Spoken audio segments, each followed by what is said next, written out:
Hello everybody, welcome here today. What we have is Hornady Critical Defense 22 Winchester Magnum rimfire. This is their 45 grain FTX projectile. Advertised velocities, rifle 24-inch barrel, advertised at 1,700 feet a second. Handgun is from a 1 7/8 inch barrel, advertised at 1,000 feet a second. What we got? So a little red plug right there, 6 pedals,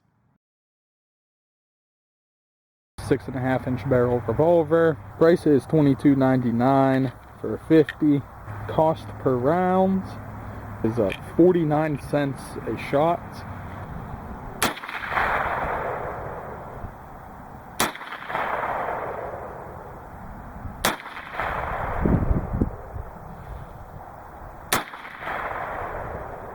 $9.50. 1,067. An average of 1,082 feet a second. A high of 1,226. A low of 950. An extreme spread of 276. With a standard deviation of 113. Number of shots is 4. We did beat out the average by 82 feet a second.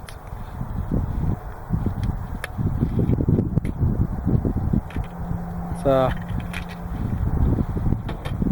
go and see how else these do. I don't know.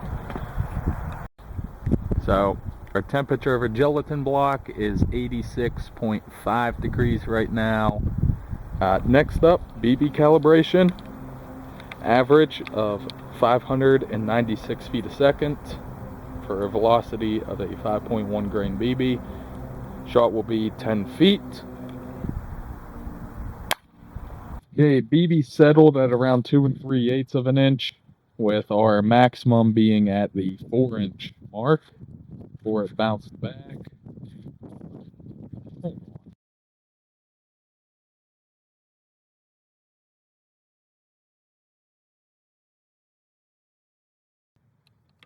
Is our 22 Magnum or 45 grain Hornady FTX. Not really.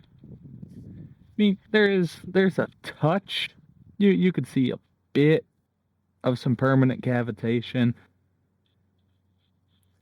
Doesn't really carry all too much. Roller kind of burned out there, so that's 5 inches. Stops at around 5 inches. Starts come around the 3-inch mark in. So it's something. It's not a whole lot, but it's something. So after that initial cavitation, 5.5 inches, it's when it begins to do a yaw. And that yaw actually does carry. That one is a little bit impressive, up to the 9-inch mark at 15.5 inches, and it is base leading.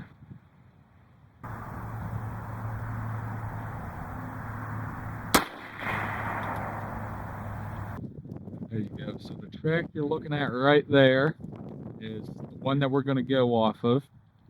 No barriers.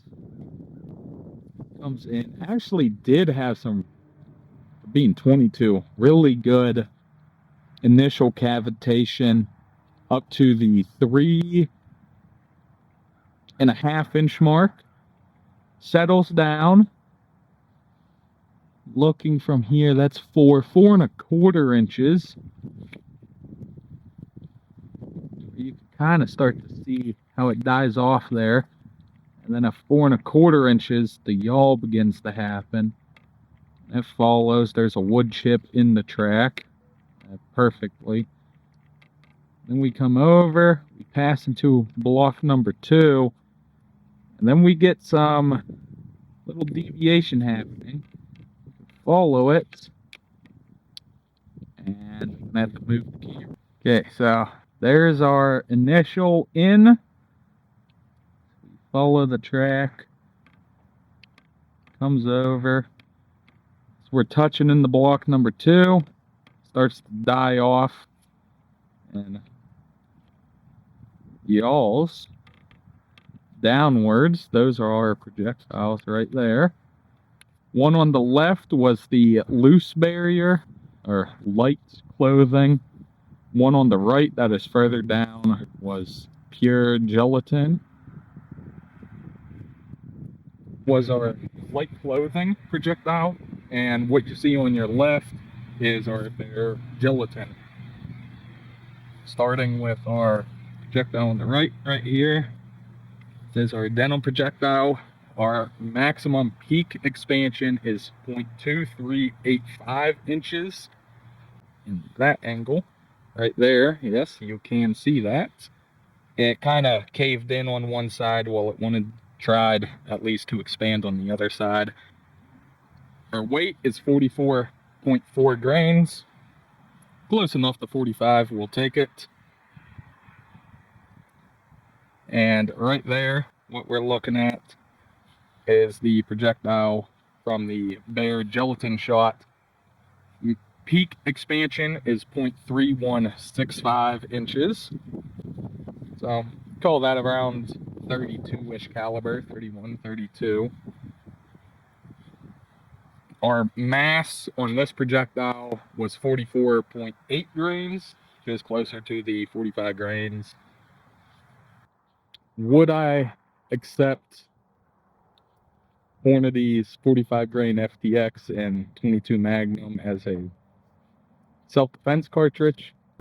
It did do better. That's a subjective term. Better is up to you. This is my own opinion. I'd say it did do better than what the Winchester varmint projectiles did, but those are not advertised as a defensive projectile. Hornady has these as critical defense. They are advertised for handguns and rifles, but they are Hornady's self-defense ammunition loading in the 22 Winchester Magnum rimfire cartridge.